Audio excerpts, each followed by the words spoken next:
आपल्या समोर येते आपली पुढची स्पर्धक नेहा वर्मा.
वा वा वा, थँक्यू.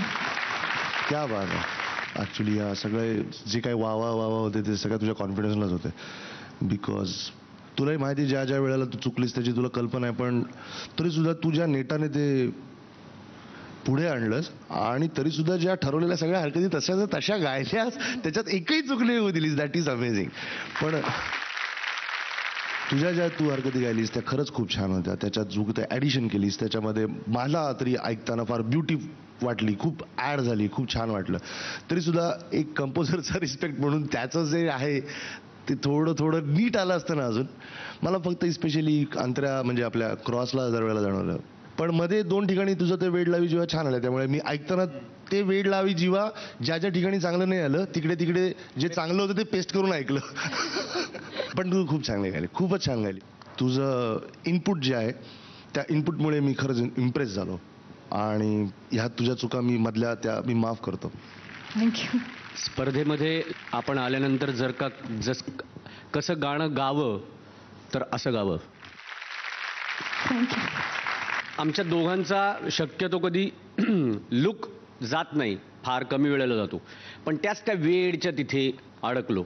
पण अजयने सांगितलं तसंच पुढे गेल्यानंतर 1-2 ठिकाणी तुझं परत झालं. पण ते ही गुलाबी हवा वेड हा पहिलाच गेला तुझा, त्यामुळे थोडंसं घाबरल्यासारखं मलाच झालं. पण पुढे ते अंतऱ्यामध्ये तू सगळी त्याची कसर काढून टाकलीस. नंतर स्वतःचं इम्प्रोव्हायझेशन ज्या पद्धतीने तू ते केलंस, that is outstanding. That is what exactly आपल्याला हेच पाहिजे या स्पर्धेत. खूप खूप अभिनंदन. थँक्यू.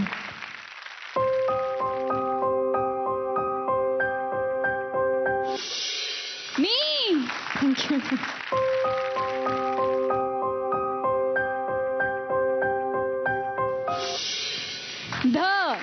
थँक्यू. मी पण तुला नी देणार होतो, फक्त त्यामधल्या 2 जागांसाठी अजून थोडंसं आडकाठी ठेवली आहे. अतुलकडचा मिळाला, त्याच्यात सुद्धा आमच्या दोघांकडनंच आहे ते सगळं. All the best. Thank you so much. तुमचा पहिला चित्रपट म्हणजे सावरखेड एक गाव, कसा होता तो अनुभव? सगळ्यात पहिलं एक गोष्ट सांगू इच्छितो की सावरखेड एक गाव हा आमचा मराठी पहिला चित्रपट, पण आमचा सगळ्यात पहिला चित्रपट हिंदी होता. दॅट वॉज गायब. गायब आम्ही करत असताना आम्ही जे गायब झालो, त्यामुळे राजू पाटलांचे स्केड्यूल शूटचं खूपच वाट लागली होती त्याची.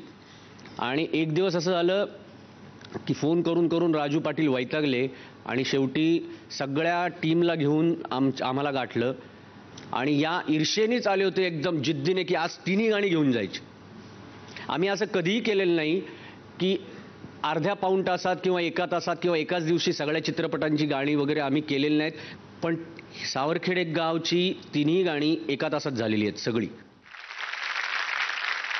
क्या बात आहे. आमचं गाणं झालं होतं करून, मला वाटतं एक 5-10 मिनिटात झालं होतं करून. गाणं करताना ना आम्ही त्यावेळेला जेव्हा लिरिक्स वाचले ना, तेव्हा आमचं दासू वैद्यांकडे असे लुक गेले. आम्ही असं पाहिलं, आहो दासूजी, त्यांनी खूप छान लिहिलं होतं, म्हणजे भावना खूप छान होत्या त्याच्यामधल्या. आम्ही असं पाहिलं, प्लीज का, कारण आपण ह्याच्यामध्ये थोडं चेंजेस करूयात. तो कुठनं तरी बाहेरनं फॉरेनवरनं आलाय तो मुलगा आणि इकडे आपल्याला स्कोप आहे काहीतरी करू शकतो असं, की निदान त्याच्या अटायरनुसार एक त्याला शोभेल असं काहीतरी गाणं करता येईल. त्यामुळे आम्ही थोडेसे, दासू वैद्य पण एवढे उत्तम गीतकार आहेत, काय छान लिहिलं होतं त्यांनी. आम्ही म्हटलं आपण हे सगळं असंच ठेवूयात, फक्त इथे मध्ये मध्ये मी काय शब्द काढले तर चालतील का. ते म्हणले कुठले शब्द, मग आम्ही अशी काही शब्द काढत गेलो. ते म्हणले का करताय असं, आमच्या डोक्यात काहीतरी वाजत होतं, कंपोज वाजत. मग मी राजूला कडेला घेतलं, म्हणलं इकडे मला असं वाटतंय. मग मी तिकडे कीबोर्डवर आणि पियानो घेतला, डा डी डा डा डा डी डा डा डा डा डी डा डा डुम डुम पाक डिंग डिंग टाक डिंग डिंग, असं काहीतरी करूयात रे. अच्छा आहे राजू. आणि आम्ही ना सगळेच तेवढेच काही अमॅच्युअर होतो. बट दासूंनी मग आम्ही बोललो, मग हे काढूया का, हे काढूया का.